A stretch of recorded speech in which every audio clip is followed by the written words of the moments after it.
Bună ziua și bine v-am regăsit pe canalul meu de YouTube, unde astăzi vreau să fac și o prezentare la noua achiziție, o filetantă de la Makita DDF 485. Înainte de a achiziționa această filetantă de la Makita, am avut pe aceasta.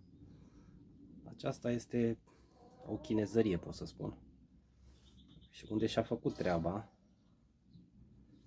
dar s-a dus încărcătorul și aveam ceva probleme pe la mandrină. Deci se vede că merge. Asta spune, chinezul spune că e de 20 de W. Li-on baterii. Îmi zicea cineva într-un comentariu că fac anumite prezentări și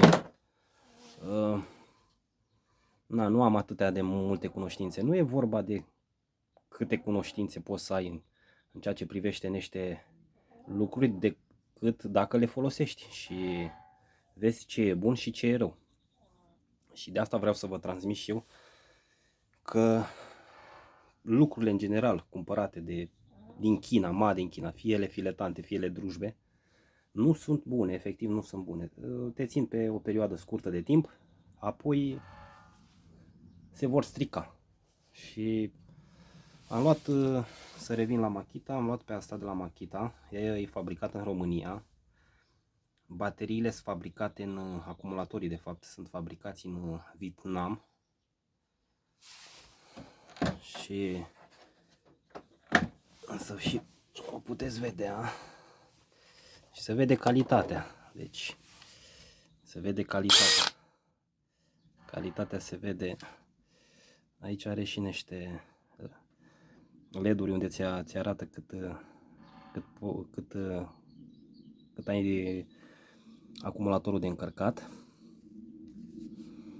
De asta am și optat pentru o astfel de filetantă, pentru că într-adevăr ele sunt, în comparație cu astea chinezești, astea originale sunt foarte, foarte scumpe. Deci se vede, are motor de la Brashley.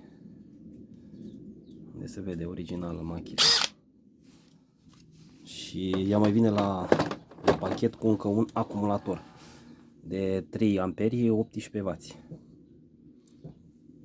Deci și cutia îmi place foarte mult, cutia de depozitare de la Makita. Deci în principiu asta vreau să vă transmit. Dacă e să cumpărați, mai bine strângeți bani în timp și vă cumpărați lucruri care cu adevărat merită a fi cumpărate, care rezistă în timp, fără a sta cu gândul că se va strica într-o zi. Într-adevăr că nici astea nu o să țină o veșnicie, dar trebuie să mergem pe principiu că dăm bani mai mulți, avem și calitate mai multă. Eu așa cred. Din câte se poate observa și carcerul am tot de la Bosch. O am de la Bosch. Drujbele vi le-am mai prezentat pe un canal. Sunt de la Stil. Ce mai am eu chinezărie aici? Unde vreau să vă arăt? Am aici o bormașină, un polizor, pendularul acolo, feresteu, și motocoasa asta de la Rulis. Deja motocoasa începe să facă figuri după 2 ani de zile.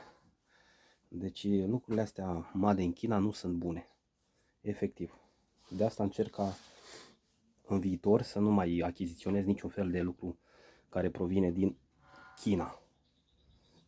Încerc pe cât posibil să achiziționez lucruri care merită cu adevărat.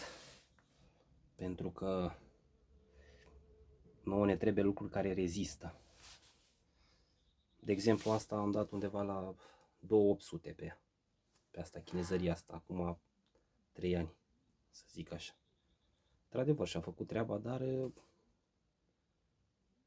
nu avea nici multă putere.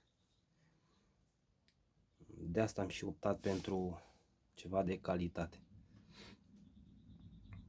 Vă mulțumesc și nu uitați să-mi dați și mie o abonare și un like. Toate cele bune!